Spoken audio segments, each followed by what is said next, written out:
Let's take a look at one of our newest designs called Striped. So this design is pretty straightforward. There's not a whole lot of things in the way of like gotchas or anything in here. I think you're not going to have any issues working with this template whatsoever.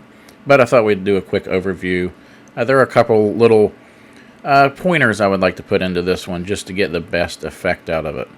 But let's just take an overview of the layers here. You're going to see right at the top, these are some basic text layers. So those are just going to work like normal text, pretty straightforward. We've got some color grading layers in here. Again, the color grading layers, as in most of my designs, they're in here. They're multiple layers. You can tweak opacities and things to get the effect that you want. If the effect's too strong, you can lower an opacity. You can turn layers on and off. All of those options exist. Got some facial highlight boosts. We can show those in just a minute. But again, that's just to pop the highlights on the faces and things. There's some foreground smoke in here. So that's layered in the group here. There's a couple different layers. If you wanted to be a little stronger, a little bit less, you could play with that. You can change the color of the smoke by turning on this smoke color layer. This is just a hue, saturation, lightness layer.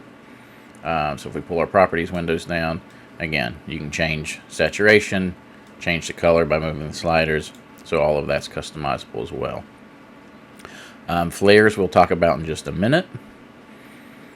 And subjects we'll talk about in just a minute. But let's look at there's a couple different stripe options in this. So one, you're going to see there's this bottom stripe box down here. Okay. There's a straight and an angled version. So the angled version looks like this. Straight version looks like this. And then for the top ones, there's some matching ones down here as well. So there's straight versions and angled versions of those as well. On the angled versions, I would recommend using the smoke for the angled stripes option down here. So let's turn the straight one off, turn the angled one on. So that gives a little bit of a cooler effect that kind of works with the angle of those stripes. So I really like the look of that. So let's just turn our straight ones back on for now. Angled off, straight on, and same here. So we get that. Let's expand. Well, we'll mention too, you can colorize the smoke here. That's just another HSL layer. Again, you can tweak that just like all the others if you wanted to change that background effect. That is definitely there. Let's expand our stripe group. So within here, we're going to see there's some kind of additional glow happening over top of the stripes. So that's what this layer is about. And then here's folders for the individual stripes. So for instance, the top one, if we expand this, you're going to see some texture options in here. So it just starts as a black box. You could turn on a solid color fill. Again, double click on this fill layer, set it to any value that you want here to create a new color. There's a kind of like this circular mesh option. There's an asphalt option. We have a gym floor.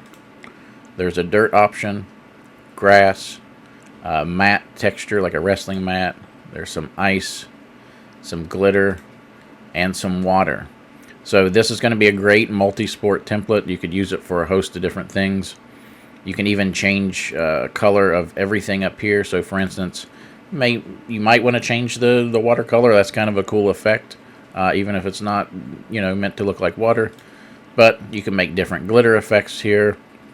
For your mat, you could change the color of the mat by using this layer. You could make the grass look more like AstroTurf by doing this. The asphalt, you could change colors. Say you wanted to make it more like a green to look more tennis-like or something like that. Or the mesh. So again, that color layer is here. But what I really like is these are all independently layered, so you can actually mix and match looks. So for instance, I really like the look of turning the dirt on and say like the top view here. So we'll do stripe 2, dirt, stripe 3. Let's turn dirt on that. But then on, say, stripes 4 and 5, we could actually turn the grass on, and you can start to create these different variety of looks for different sports. So like for baseball or something where you might want to use the dirt and the grass texture together. So I just think that's cool. You kind of mix and match textures in here. So that's all the stripes. Let's reset all these back to just our black box for now. Let's turn this one off. And turn off this one and one more. And there we go. Disable. Oh, I got to turn off that as well. There we go. Okay, so got those reset. Those are the options in there. Again, the angled stripes have all of the same options, so the angled stripes are in there with the different textures, so you can reset all of those as well. So we'll leave the straight ones on for now. But let's turn our subject on, and let's look at these. There's a couple subject options, okay? So the first one is the subject behind the bottom stripe. So this one, you turn your subject on, and you see they're going to fade in, and they're going to drop in behind this bottom stripe. I think it's a really cool, dramatic type of look, especially with the black boxes and the smoke. I think it's super interesting. The other option here is the subject in front of the bottom stripe, so you could always drop a subject here.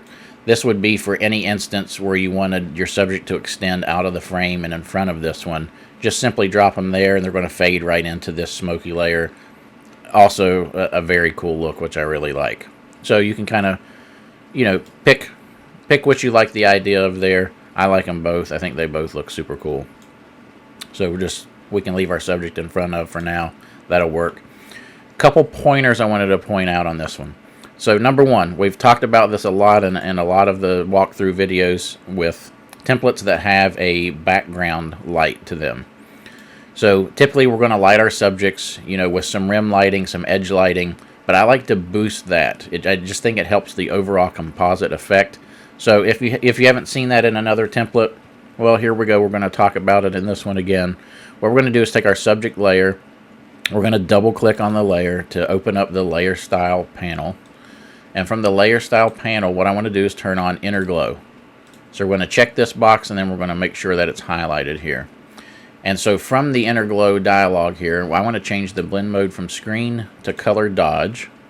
And then I want to play with the size and the range. The size is going to be how wide that inner glow is happening around the edge of your subject. And then the range is going to be how hard that transition is. So depending on the image, the subject, the lighting, you're going to want to tweak these to get the overall effect that you want. I think something kind of like this is looking pretty good here. So once I get that, I'm kind of looking at different edges. I'm going to click OK. Now the thing is, I don't want this showing up everywhere. Okay, there's places like around the top of the hand and stuff. Maybe I don't love it so much. So what I'm going to do is right click on the effect and create a layer out of it. So now that we have this on its own layer, I can hold Alt or Option, click the mask, and I can hide that with a mask, which means now I can come in with a white brush. I'll leave the flow kind of low, and I can choose where I want to paint this back in. So let's add some boost here. Let's add some here. We'll get the legs here and here. So just anywhere you want to add a little bit of that extra boost to rim lighting. Maybe not too much on the hair. We'll do a little bit where that light would come through there. A little bit on top of the head. A little bit on the arm. And we'll get the back of the volleyball here. So it just adds that little extra bump of rim lighting. Now for this template in particular, what I like to do is another version of this, basically another copy of this inner glow. So let's jump back into our layer style by double clicking here. I'm going to turn this on again, and I'm really looking at layers where the light between the bars would be interacting with the subject. So maybe I want to just boost this just a little bit more in those spots. I'm going to click OK. Once again, I'm going to turn this into a layer. Now what I do want to do is take the new effect layer and drag it above the previous one, because that's going to interact with the one below it. And now I'm going to hold Alt or Option. I'm going to hide that with a mask one more time. And now I'm just going to paint in at these overlaps. So there, here, here, anywhere where that little light overlap is happening, I'm going to add a boost of that rim light. So that's going to make it feel more like that light's kind of spilling out between those, okay? So that's that little extra boost there. So we turn both of those little rim lighting extras on and off, and you can see it goes a long way for kind of selling the effect of this, which I really think is cool. Now, we said we'd talk about this in a minute. That's the flare spots that are in here. So let's turn these flare spots on. You're going to see they're going to be kind of randomly placed because they're going to be different for every subject. I like to just turn them all off to start with and turn them on one at a time. Now the point of these flare spots is you want these to overlap in an area between that lighting split and your subject. So anywhere where you would have that overlap, you want it to feel like that light's flaring in, spilling around your subject a little bit. You know, so it could be the arm there, the side there, maybe the arm there, anywhere where your bright spots are at, like here, possibly up here. So that's what we're going to do. We're going to start placing all these. And so I kind of want to get, I don't want to get it too far on the subject like this. That looks bad. I want it just in here where you start to get a little bit of flare coming over the subject and even over that background stripe right there. And then we're just going to turn these on one at a time, and we can kind of place these. Maybe it's flaring over the leg a little there. Let's turn this one on so that one can flare over there a little bit. And just each one of these we're going to come through. And there's 7 in here. You could duplicate these if you wanted more. I haven't found that you need much more than that to really just give a subtle effect here. Maybe lights flaring over the back of the leg here. There's one more. Moved the wrong one. Let me make sure the right flare is selected. There we go. Maybe we could flare that arm a little bit more like that. And so now if we turn these flares on and off, you can see that it's giving that overall effect that this light behind here is very bright, and it's just shining through, striking the back of the subject, kind of flaring out around into the lens. And it just helps sell that effect.